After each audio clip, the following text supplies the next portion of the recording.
Hello my dear friends. आज जो हमारा टॉपिक है वो है ग्रोथ ऑफ मिलिटेंट नेशनलिज्म। तो मिलिटेंट नेशनलिज्म पर बात करने से पहले हम पहले ये जानते हैं कि मॉडरेट नेशनलिज्म क्या है। ठीक है। सबसे पहले इस टॉपिक के अंडर हम जो सिर्फ यही देखेंगे कि क्या क्या रीजंस थे जिनके कारण जो है वो मिलिटेंट नेशनलिज्म उभरा, और साथ में हम मिलिटेंट नेशनलिज्म को भी समझेंगे। तो मॉडरेट नेशनलिज्म क्या है कि हमें पता है कि 1885 में जाकर के हमारी इंडियन नेशनल कांग्रेस फॉर्म हुई थी। तो इंडियन नेशनल कांग्रेस की फॉर्मेशन के साथ ही जो नेशनलिज्म की भावना है लोगों के अंदर वो बढ़ने लगी थी। ठीक है। तो नेशनलिज्म इस टाइम पर पीक पर है। लोगों के अंदर जो एक नेशनलिज्म की भावना है वो बढ़ रही है, पेट्रियोटिज्म बड़ा ज़्यादा बढ़ गया है। और इसी समय में जो है ये मॉडरेट्स जो है वो जिस प्रकार से काम कर रहे हैं। ठीक है। इंडियन नेशनल कांग्रेस में जो जो पहले हमारे लीडर्स थे हम उन्हें मॉडरेट्स बोलते हैं। और ये जो मॉडरेट्स के काम है ये किस टाइप से रिफॉर्म्स ला रहे हैं, या फिर ये गवर्नमेंट से अपील कर रहे हैं, प्रेयर कर रहे हैं, पिटिशंस डाल रहे हैं, प्रोटेस्ट कर रहे हैं। यानी कि इनका जो पूरा का पूरा दायरा है वो सिर्फ कॉन्स्टिट्यूशनल बॉर्डर्स के अंडर है।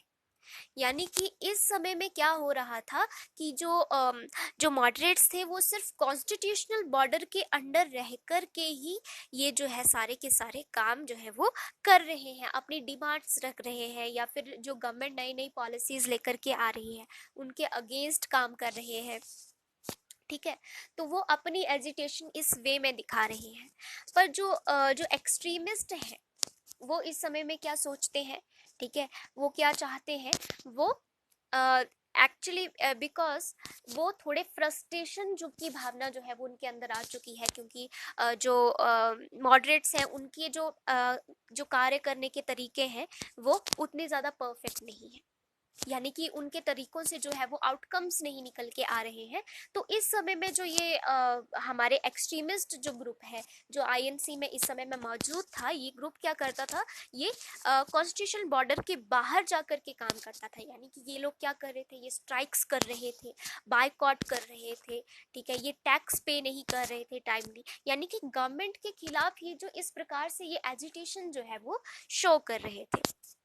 तो मिलिटेंट नेशनलिज्म क्या है, ये एक्सट्रीमिस्ट का एक ऐसा ग्रुप है जो कि अपने कॉन्स्टिट्यूशनल बॉर्डर के बियॉन्ड जाकर के जो है वो एजिटेशन शो कर रहा है, स्ट्राइक्स करते हैं, बायकॉट करते हैं, स्वराज को मेन गोल बनाते हैं, और ये जो टैक्स भी पे नहीं करते हैं। तो it all started emerging in 1890s and took a concrete shape by 1905। तो 1905 में हमें पता है कि सूरज स्प्लिट हुआ था। तो उस समय तक का जो मिलिटेंट नेशनलिज्म है एक कंक्रीट शेप जो है वो ले चुका होता है। तो अब हम इन रीजंस पर चर्चा करेंगे कि ऐसे क्या क्या कारण जो है वो रहे जिनकी वजह से ये मिलिटेंट नेशनलिज्म इतना हाई पीक पर आ गया, इसने इतनी कंक्रीट शेप ले ली। तो सबसे पहला रीजन है वो है recognition of true nature of British rule. तो इस समय में ये होता है कि जो ब्रिटिशर्स हैं उनका जो रियल फेस है वो लोगों के सामने रिवील हो जाता है। अब वो किस प्रकार से रिवील होता है, बाय देयर पॉलिसीज, वो जो काम करते हैं उस समय में। ठीक है। जैसे कि 1980s में जो इकोनॉमिक मिजरीज खड़ी होती हैं, बहुत ही बड़े भयंकर रूप से इकोनॉमिक क्राइसिस आ जाते हैं, लोग काफ़ी मरते हैं उनके पास। यानी कि भारत में ये जो इकोनॉमिक क्राइसिस थे उस समय में पीक पर थे, और गवर्नमेंट ने उस समय में भी कोई भी इनिशिएटिव्स नहीं लिए थे। फिर आते हैं सेवियर फेमिन्स। बेसिकली ये फेमिन्स जो है इनकी वजह से जो है करीब 90 लाख तक लोग जो है वो मर गए थे, इतने भयंकर ये फेमिन्स आए थे उस समय में। ठीक है। ये कौन सा टाइम पीरियड है, इट केम बिटवीन 1896 टू 1900। तो इन भयंकर फैमिन्स के टाइम में भी जो गवर्नमेंट ने मतलब टैक्स लेना नहीं छोड़ा, और ऊपर से लोगों में इतनी बुरी हालत हो गई, कोई भी इनिशिएटिव्स नहीं लिए अपने लोगों के लिए। जो भारतीय लोग थे उनके लिए कोई भी जो है उनके बेनिफिट में, उनके हक में जो है कोई भी उन्होंने निर्णय नहीं लिया। फिर आता है ब्यूबोनिक प्लेग। अब ये जो प्लेग की बीमारी है ये बेसिकली फैलती है डेक्कन रीजन में। अब डेक्कन रीजन में ये बीमारी फैल गई और इसी की वजह से वहां पर रॉयट्स खड़े हो जाते हैं, लोग गवर्नमेंट के खिलाफ हो जाते हैं। ठीक है, वहां पर बहुत ही बुरी हालत इस समय में बन जाती है। उसके बाद आता है 1892 का इंडियन काउंसिल्स एक्ट। तो ये जो गवर्नमेंट ये जो एक्ट्स लाती है, इनमें बेसिकली यही होता है कि जो इनके राइट्स हैं, इंडियंस के राइट्स हैं, उनको और भी ज़्यादा कर्टेल कर दिया जाता है, ताकि ये जो लोग हमारे खिलाफ, गवर्नमेंट क्या सोचती है, ये लोग जो हमारे खिलाफ खड़े हो रहे हैं, ये ऐसे हमारे खिलाफ जो है वो खड़े ना हो। तो ये ऐसे ऐसे एक्ट्स लाते हैं। ठीक है, जैसे कि 1892 का इंडियन काउंसिल्स एक्ट। तो इस एक्ट के तहत क्या होता है कि ये जो नेशनलिस्ट होते हैं, हमारे इंडियन नेशनल कांग्रेस के जो लीडर्स होते हैं, ये डिमांड करते हैं रिफॉर्म्स को। यानी कि ये अब लोग चाहते हैं कि अब हमें इलेक्ट किया जाए, क्योंकि ये नॉमिनेटेड मेंबर्स होते थे, और जो इनकी संख्या है उसे भी बढ़ाया जाए। ठीक है, इनकी संख्या को तो बढ़ा दिया जाता है, पर फिर भी जो मेजोरिटी है वो हमेशा ही ब्रिटिशर्स की बनी रही। तो किसी भी निर्णय में इनका कोई इंपॉर्टेंट रोल था ही नहीं, और ये किसी भी निर्णय को बदल ही नहीं पाए कभी भी। और दूसरा है कि बजट में इन्हें जो है वो क्वेश्चन करने का अधिकार इस एक्ट के तहत दे दिया जाता है। अब ये अधिकार तो दे दिया गया, पर इनको जो है वो बजट में वोट करने का अधिकार ही नहीं दिया गया। सोचिए कि कितना ये किस एक्सट्रीम लेवल तक ये जो है वो ब्रुटैलिटी यहाँ पर ब्रिटिशर्स दिखा रहे हैं, कि बजट जो है वो इंडियंस के लिए ही बन रहा है, इस देश के लिए बन रहा है, और इस देश के जो लोग हैं, जो नेटिव्स हैं, उनको ही इसमें वोट करने का कोई भी अधिकार जो था वो नहीं था। ठीक है, और उसके बाद वो इस एक्ट के तहत जो है, ये जो इंडियन लोग होते हैं, आईएनसी के जो मेंबर्स होते हैं, इन्हें सप्लीमेंट्री क्वेश्चंस पूछने का भी कोई भी अधिकार नहीं दिया गया।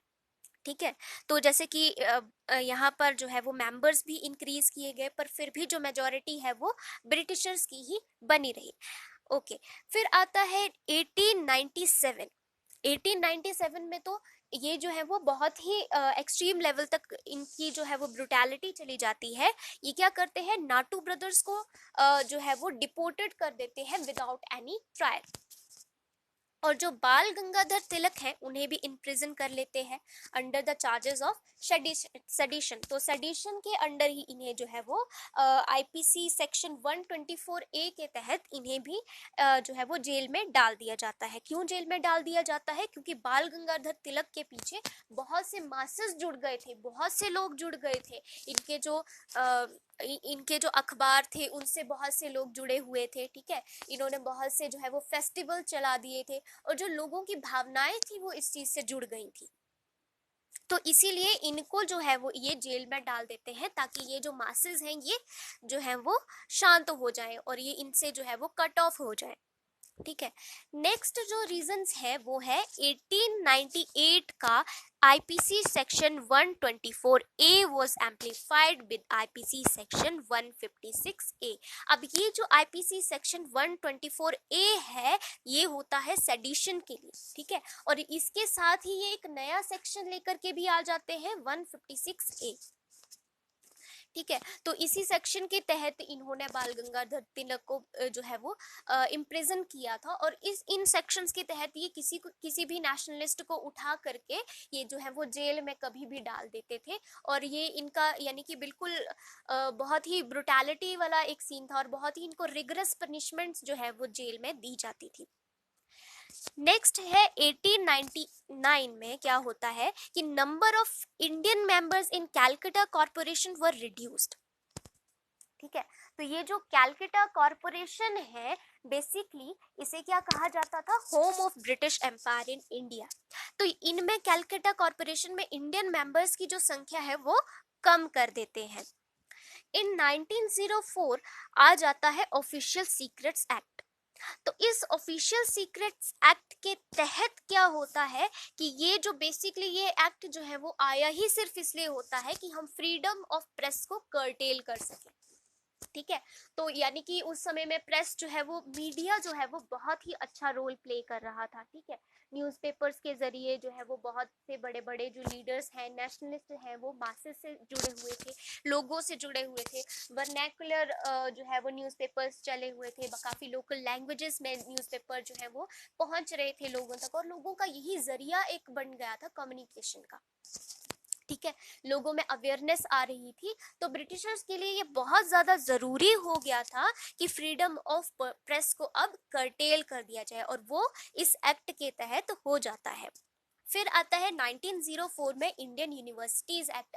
अब इंडियन यूनिवर्सिटीज में क्या होता है कि जो बच्चे हैं उनमें भी नेशनलिज्म की भावना जो है वो जगाई जाती है। ठीक है, तो ये इन इंडियन यूनिवर्सिटीज को ये जो ब्रिटिशर्स है ये कंसीडर करते हैं as factories producing political revolutionaries. तो ये पॉलिटिकल रेवोल्यूशनरीज जो है वो बेसिकली मानते थे कि इन यूनिवर्सिटीज से ही निकल के आ रहे हैं, तो इन यूनिवर्सिटीज को ही जो है वो इनके ऊपर कंट्रोल जो है वो अपना बढ़ा लो। फिर जो ब्रिटिशर्स होते हैं वो प्राइमरी और टेक्निकल एजुकेशन के तहत कोई भी जो है वो ठोस कदम नहीं लेते हैं, तो ये भी एक बहुत बड़ा कारण बन जाता है लोगों के अंदर जो है वो एजिटेशन का, उनकी फ्रस्ट्रेशन का, और ये सारी की सारी मिलिटेंट नेशनलिज्म की ओर उन्हें और भी ज़्यादा अट्रैक्ट करती है। Next reason is growth of confidence and self respect. अब ये जो जैसे कि हमारे लीडर्स बाल गंगाधर तिलक हो गए, ठीक है, उस समय में औरोबिंदो घोष थे, फिर बिपिन चंद्रपाल थे, तो इन्होंने क्या किया कि लोगों के अंदर सेल्फ रिस्पेक्ट और जो कॉन्फिडेंस की भावना है उसे जागृत किया। ठीक है, because they believe in the capabilities of masses. अब यहाँ पर ये इस चीज को बाल गंगाधर तिलक जी तो बहुत ही ज्यादा इस चीज को मानते थे कि मासेस में बहुत पावर है। ठीक है, कि ये जो जनता है इसमें बहुत ज्यादा पावर है, कमी है सिर्फ अवेयरनेस की। इनको एक लीडर चाहिए, बस इनके अंदर बहुत सी कैपेबिलिटीज हैं और ये जो है वो चेंज कर सकते हैं, कोई भी चेंजेस ला सकते हैं। इमेंस सेक्रीफाइसेस के लिए, ये फ्रीडम को जीतने के लिए, आजादी पाने के लिए ये सेक्रीफाइसेस भी दे सकते हैं। ठीक है, तो नेक्स्ट रीजन आता है ग्रोथ ऑफ एजुकेशन। अब एजुकेशन से क्या होता है, अब देखिए क्या बेसिकली ऐसा था कि जो इंडियन एजुकेशन थी उसे ब्रिटिशर्स को उसको खत्म करना जरूरी था, क्योंकि इंडियन एजुकेशन का जो सिस्टम था वो बहुत ही ज्यादा अच्छा था, और वो इस प्रकार से चला हुआ था कि कोई भी इंसान जो है वो मतलब कोई भी इंसान जो है वो अनएम्प्लॉयड नहीं था उस समय में। ठीक है, कि इतने सही से मतलब इतना ठोस या इतना मजबूत हमारा एजुकेशन सिस्टम था, जैसे कि आपने सुना होगा तक्षशिला हो गया, या नालंदा यूनिवर्सिटी के बारे में भी सुना होगा। तो ये जो इस एजुकेशन सिस्टम को इन्होंने बिल्कुल ही खत्म कर दिया और अपने एजुकेशन सिस्टम को ये लेकर के आए। ठीक है, यानी कि अपना जो मॉडर्न एजुकेशन सिस्टम था उसे इंडिया में लेकर के आए। इंडियन लोगों को इनकी ये सोच थी कि इंडियंस को ब्रिटिशर्स की तरह ही कन्वर्ट कर दो।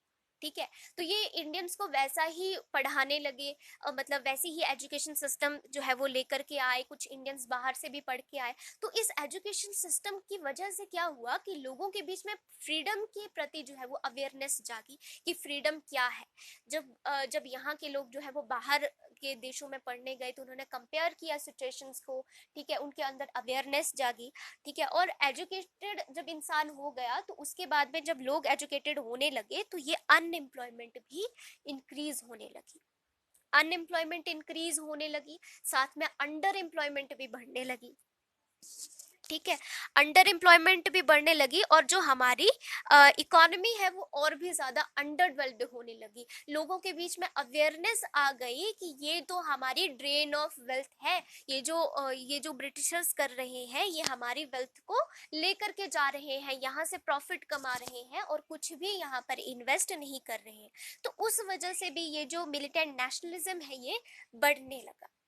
ठीक है, ओके, नेक्स्ट है इंटरनेशनल इन्फ्लुएंसेस। अब इसमें क्या होता है कि इंटरनेशनली जो जैसे काम उस समय में हो रहे होते हैं, जैसे कि 1868 में Japan became an industrial power. तो जापान उस समय में इंडस्ट्रियल पावर बन जाता है, तो उस समय में इंडियंस के अंदर ये भावना आती है कि अगर भाई जापान इतना डेवलपमेंट कर सकता है तो हम भी कर सकते हैं। और उसी के साथ में 1896 में इथोपिया जो है वो विक्टोरियस साबित होता है इटली के ऊपर, इटली को हरा देता है इथोपिया।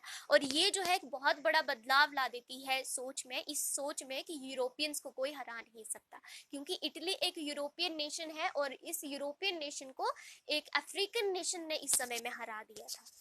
ठीक है, तो ये जो यूरोपियंस की जो इनविंसिबिलिटी है, ये क्वेश्चन में इस समय में आ जाती है। नेक्स्ट एक बहुत बड़ा बदलाव जो यहाँ पर एक बोल सकते हैं कि किस वजह से आया, वो था बॉयर वॉर्स। ठीक है, तो बॉयर वॉर्स भी ये अफ्रीका में ही हुई थी और ये जो है वो 1899 से 1902 तक रही। और इस वॉर में भी जो है वो ये ब्रिटिशर्स हार गए थे बॉयर्स से। तो ये ब्रिटिशर्स की हार पहली ऐसी हार थी जिसने लोगों के बीच में ये मतलब एक मैसेज भेज दिया कि ये जो ब्रिटिशर्स हैं ये इनविंसिबल नहीं है, इन्हें भी हराया जा सकता है। फिर 1905 में जापान जो है वो जीत जाता है, हरा देता है रशिया को। ठीक है, ये भी एक बहुत बड़ा चेंज होता है। नेक्स्ट है वर्ल्ड